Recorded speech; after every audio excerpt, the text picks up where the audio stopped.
اور اس میں آپ نے یہ لفظ استعمال کیے مودت اور رحمتہ، اس لفظ کو جو آپ نے استعمال کیا اس کی کیا حکمت ہے؟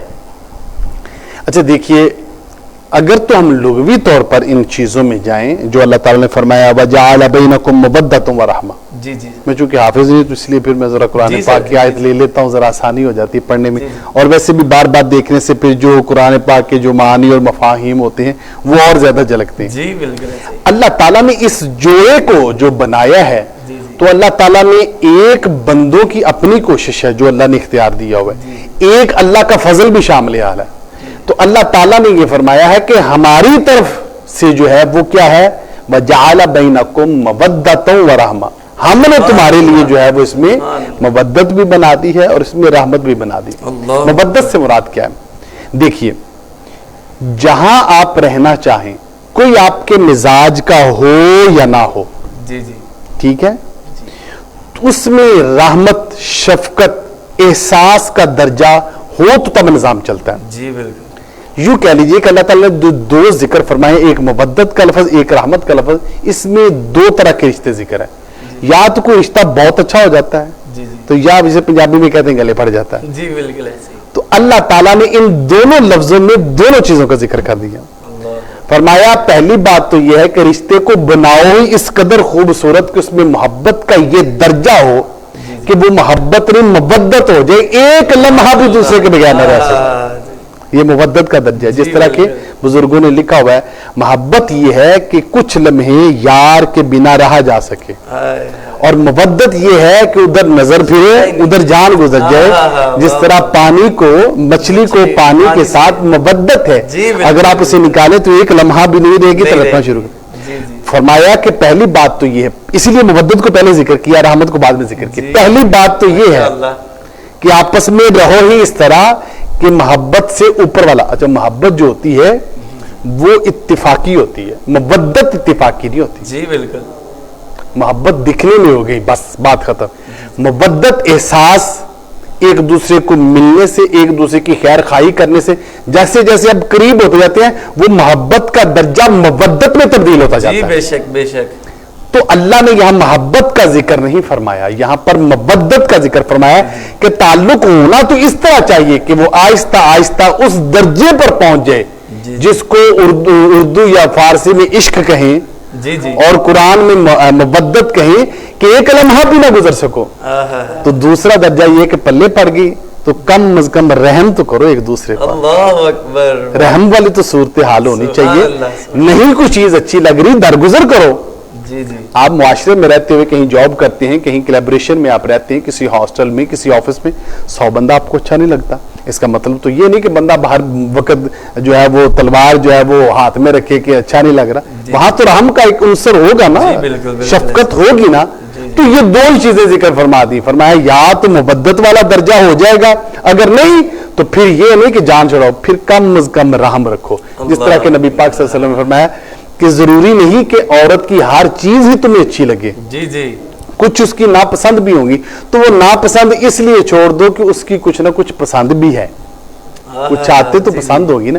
تو یہ وہ درجہ ہے جو رحمت والا ہے۔ تو اللہ تعالیٰ نے اس آیت میں یہ سارے رشتے کی خوبصورتی ذکر کر دی۔ اب سمجھنے والوں میں، سمجھنے والوں کی جب بات آئی تو کیا فرمایا؟ فرمایا ان فی ذلک لآیات لیتفکرون۔ اللہ تعالیٰ فرمائے اس میں غور و فکر، ان فی ذلک لآیات لقوم یتفکرون۔ یہ بات ہر کسی کو سمجھ نہیں آئے گی، یہ غور و فکر کرنے سے سمجھ جائے گی، بالکل ایسے ہی، یہ غور و فکر کرنے سے سمجھ جائے گی۔ تو اس لیے یہ لفظ جو ہے مودت اور رحمت کا ذکر فرمایا گیا۔ جی جی سبحان اللہ۔ تو ویسے تو سوال کلیئر ہو گیا ہے، لیکن اس میں آپ نے ایک لفظ استعمال کیا ہے، آیت میں لفظ استعمال ہوا ہے لِتَسْكُنُوا۔ تو میں چاہتا ہوں کہ جتنا ہو سکے نا اس سوال کو کلیئر کیا جائے۔ تو آپ بھی سوچ رہے ہوں گے کہ ایک سوال میں 3 سوال بن گئے، تو میری جی کوشش یہ ہے کہ ناظرین تک یہ جو بات ہے نا یہ سوال کلیئر ہو جائے۔ تو اس میں آپ نے یہ لفظ استعمال کیا مودت اور رحمت، یہ تو کلیئر ہو گیا۔ اب لِتَسْكُنُوا جو آپ نے لفظ استعمال اس میں ہوا ہے آیت میں، اس کے بارے میں آپ اس کی تفسیر کیسے بتائیں گے آپ؟ جی بسم اللہ۔ اچھا، بعض لوگ سمجھتے ہیں کہ اصل میں اللہ تعالیٰ نے جو دین اسلام پیدا فرمایا وہ دین فطرت ہے، ہر چیز انسانی فطرت کے مطابق ہے. ہماری اپنی عادتیں، ہمارا اپنا ماحول، ہماری اپنی خواہشات جو ہیں وہ ان چیزوں کو خراب کرتی ہیں. اگر ہم نیچر کے اکارڈنگ اپنے معاملات رکھیں یا اللہ تعالیٰ نے جس طرح تعلیمات دی ہیں اگر اسی طرح رکھیں تو یہ ہر چیز قدرتاً نیچر کے مطابق ہے. جی بالکل ٹھیک ہے. لیکن ہم یہ نہیں کہتے کہ ہر چیز جو ہے وہ جس طرح نیچر ہے ہم ویسے کریں. نہیں، ہر چیز کو دین کے تابع رکھیں گے، لیکن یہ ہمیں سمجھنا چاہیے کہ دین نے کوئی زبردستی ہم پر کوئی کام مسلط نہیں کیا، وہ نیچر ہے ہمارے لیے اچھا. لتسکنو کا لفظ جو ہے یہ نہیں کہ اللہ تعالیٰ نے جو جوڑے بنا دیے ہیں یہ کچھ تم پر زبردستی کی ہے. اللہ اکبر. فرمایا اس میں لتسکنو الیہا، پہلے تو یہ یاد رکھنا چاہیے یہ لتسکنو الیہا، ہا ضمیر مونس کی طرف جا رہی. سکون حاصل کرنا ہے مرد نے کس سے؟ الیہا، اس عورت سے. سبحان اللہ. پہلی بات تو یہ ہے. جی جی جو نسبت ذکر کی گئی عورت، اب عورت کو بھی سکون چاہیے ہے، بالکل ایسا نہیں ہے کہ اس کو نہیں چاہیے. جی جی ٹھیک ہے. لیکن اگر معاشرتی طور پر دیکھا جائے تو سر کھپانے والے معاملات اور لوگوں سے زیادہ جو ملاقات ہوتی ہے وہ ملنا ملانا وہ مردوں کا ہوتا ہے. جی جی مرد سارا دن باہر کام کر کے تھک تھکا کے آتا ہے، جی جی تو سکون اس کو چاہیے. یہاں پر پہلا جو حق ہے وہ عورت کا بنتا ہے اس آیت کریمہ کے تحت کہ وہ مرد کے لیے سکون کا اہتمام رکھے، اس کے کھانے کا ہو، جی جی اس کے پینے کا ہو، جی جی یا گھر میں مسائل ہوں. جی جی جس طرح کہ آپ دیکھتے ہیں کچھ خواتین کی عادت ہوتی ہے آپ گھر میں داخل ہوئے تو آگے گی لیٹ آئے ہوتے آٹا کو نیچے، جی جی پانی مکھیا جائے، جی بالکل ادھر سے ہونا تو یہ چاہیے. آیا ہے تو لانا تو اسی نہیں ہے، لیکن وہ آیا ہے تو اسے کچھ دیر آپ پانی کریں، عزت دیں، پانی پلائیں، اس کے کپڑے بدلنے ہیں تو بدلیں، بعد میں سیکھیں، کام سارے ہو جاتے ہیں. لیکن اگر وہ سکون کے دائرہ کار میں ہو تو اس کی ترتیب کچھ اور ہوگی. اور اگر وہ بے سکونی والا معاملہ ہو تو پھر تو جو مرضی آپ کریں. لِتَسْكُنُوهَا لفظ اس لیے ذکر کیا کہ یہ شادی کا بندھن کوئی مصیبت گلے نہیں ڈالی، یہ اس لیے کہ سکون ہے. اور میں آپ کو مزے کی بات بتاؤں، اللہ تعالیٰ نے قرآن پاک میں سکون کا لفظ صرف دو چیزوں کے لیے ذکر کیا. ایک رات کا کہ ہم نے رات اس لیے بنائی ہے کہ اس میں تم سکون حاصل کرو، اور ایک یہ نکاح میاں بیوی کا جو ہے اس میں ذکر فرمایا کہ سکون حاصل کرو. اب اللہ تعالیٰ نے آخر میں یتفکرون کا لفظ ذکر فرمایا کہ جو بندہ شادی شدہ نہیں ہے اسے تو یہ بات سمجھ آنی چاہیے کہ رات کو سکون کے لیے ہے. اگر وہ رات کو سوئے گا نہیں تو کیسی اس کی حالت ہو جائے گی. اگر رات کو آرام نہیں کرے گا تو کل کا کام ہو ہی نہیں سکتا.